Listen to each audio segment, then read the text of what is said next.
Rita, please stop bathing at night. The night is not for you, her grandmother begged and warned. Rita rolled her eyes. Nana, leave me alone. I have been bathing at night and nothing ever happened. I can't sleep without bathing. I just hope you won't learn the hard way.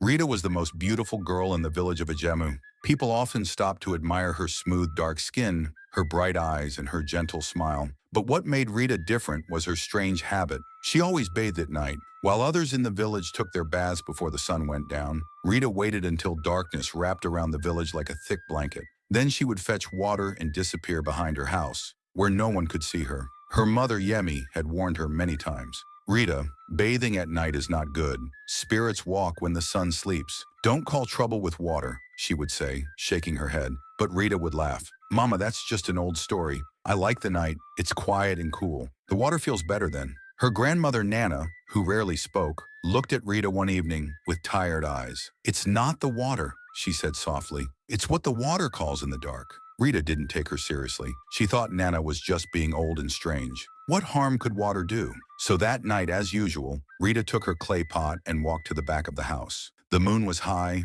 and the night air was calm. She hummed to herself as she poured cold water over her skin. The stars sparkled above. Everything felt peaceful. But as she reached for more water, a breeze passed, soft and cold. She stopped. The air had changed. It was too quiet. No crickets, no frogs, no rustling leaves, just silence. Then she heard it, a soft sound, like someone breathing. Slow, deep, close. Rita turned, water dripping from her body. She saw nothing. She looked around again. Still nothing. She quickly finished her bath and ran back inside, trying not to show she was afraid. But the next night she bathed again, and the breathing returned. This time, it was closer. That night, Rita couldn't sleep. She lay on her mat, her eyes wide, staring at the wooden ceiling above. Her heart beat fast and her ears listened for every sound. The soft breathing she heard behind the house still echoed in her mind. But she had seen no one, not even a shadow. Mama, did you hear anything last night? She asked at breakfast. Yemi looked up from the firewood. Was there a noise? I thought I heard someone behind the house. Yemi stopped stirring the pot. Rita, I've told you, this night bathing, it's not good. Before you wake up, things that should be left alone. Rita rolled her eyes and stood up. I'm not a child. It was just the wind. But Nana, sitting in the corner peeling yams, didn't look up. She just whispered, it wasn't the wind. That evening, Rita waited for the moon to rise. She didn't want to be scared, not by old stories. So she grabbed her pot and stepped behind the house again. The ground was dry, the night air cool. She set the pot down and started scooping water over her skin. Goosebumps rose, but she told herself it was the cold. Still, she couldn't shake the feeling that she was being watched. Then it happened again. The breathing. This time it was louder, deep and slow, like something was crouching nearby, waiting. She froze, water trickling down her back. Who's there? She whispered, her voice shaking. No answer. She slowly looked over her shoulder. Still no one. She dipped her hand into the pot, but the water felt colder than before. Much colder, like ice. Suddenly the pot shook, just once. But it was enough. Rita screamed and ran, water flying from her body, feet slapping against the ground. She burst into the house, panting, eyes wide. Nana rushed to her. What happened? Rita didn't answer. She just pointed to the back of the house, where the moonlight stopped. Nana looked out the window. Then she said something that made Rita's blood run cold. It has noticed you. Rita stayed indoors the entire next day. Her skin still felt cold, like the water had soaked into her bones. She kept glancing at the door, jumping at every noise. Nana gave her herbs to chew, and Yemi prayed quietly under her breath. But nobody spoke of the night. As the sun began to set, Rita paced the room. She didn't want to go outside, but the need to bathe crawled over her skin again, like dust she couldn't shake off. I'll fetch the water early, she said quickly. But Nana blocked the door with her cane. You will not go out there again. Not tonight. I can't sleep with sweat on me, Rita protested. Nana's voice was calm but firm. Then stay awake. Better to be tired than taken. That night, Rita waited until they both slept. Then, quiet as a cat, she tiptoed to the back door. She picked up her pot, her wrapper tucked tight around her chest. The air outside was heavy, still. Even the crickets had stopped singing. She walked slowly to the corner of the house. She knelt and poured water into her pot. It sloshed softly. Then she heard it, a voice. Not loud, not angry, just close and whispering. Her name. Rita. She looked around. No one. Rita. The whisper came again. This time from inside the pot. Her heart thudded. She leaned forward, her eyes wide, then she saw it. A face floated in the water. Pale, eyes shut, mouth open. Rita screamed, knocking the pot over. Water spilled into the dirt. She ran, her wet feet slipping, her wrapper loosening. She didn't stop until she slammed the door shut and collapsed into her grandmother's arms. Nana held her tight. "What did you see?" But Rita didn't say anything. Rita couldn't sleep that night. Every time she closed her eyes, she saw the face in the water, its pale skin, the hollow eyes, the way it just floated, waiting. In the morning, Nana sprinkled ashes and salt by the doorway. She muttered something under her breath as she pressed her palm to Rita's forehead. "No more bathing at night," she said quietly, "even if the moon calls your name."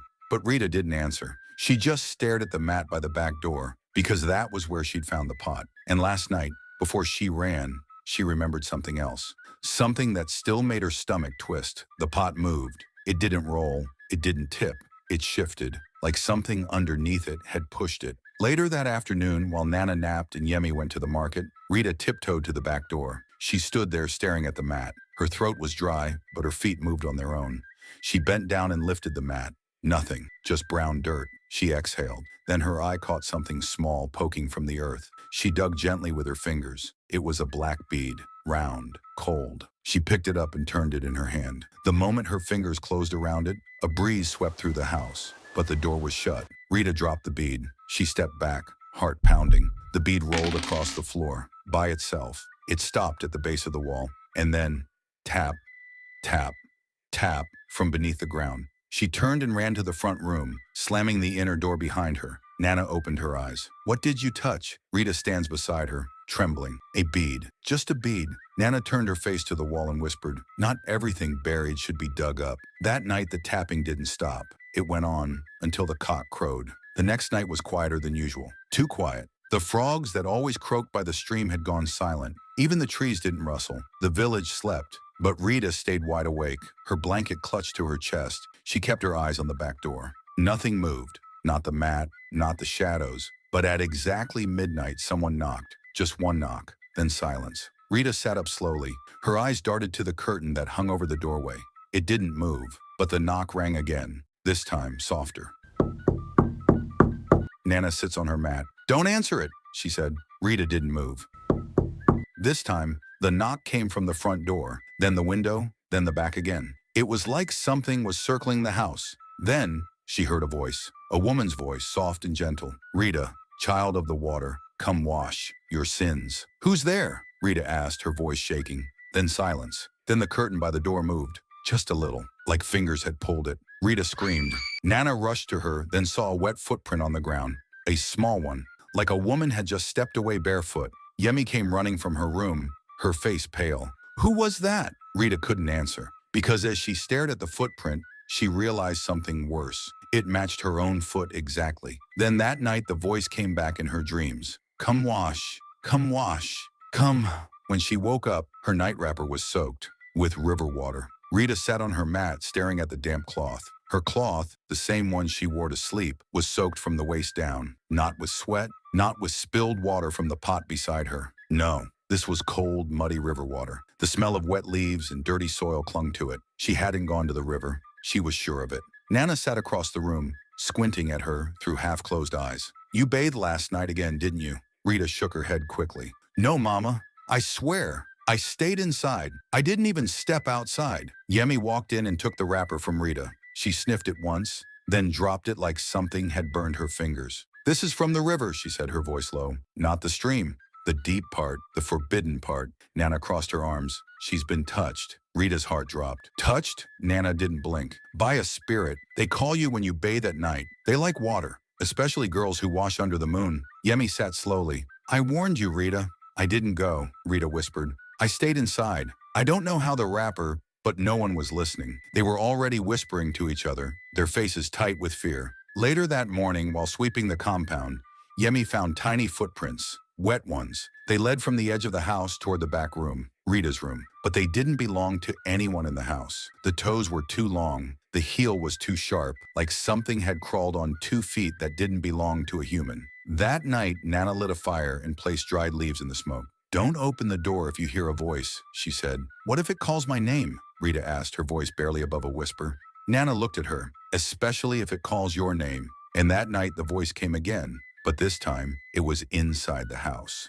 Rita didn't remember falling asleep. 1 minute she was staring at the flames in the oil lamp beside her mat, and the next, everything was silent, too silent. Then she heard it, a soft whisper. Rita. She sat up slowly. The room was dark, the lamp flickering low. She turned her head toward the window. The curtains swayed gently, though the night air was still. Rita. It wasn't outside. It was inside. Her heart thudded in her chest. She glanced at Nana's mat. It was empty. Yemi's mat, too. She was alone in the room, alone with the voice. The whisper came again, louder now, like it was just behind the curtain. Come! Rita's mouth opened to scream, but nothing came out. Her throat was dry. She reached for the lamp and tried to turn the knob, but the flame only flickered weaker. Come to the water. She stood slowly, her legs trembling. Her wrapper was damp again, freshly soaked. The smell of river mud filled the room. She didn't want to, but her feet moved. One step, then another, toward the curtain. Her fingers stretched out to pull it aside,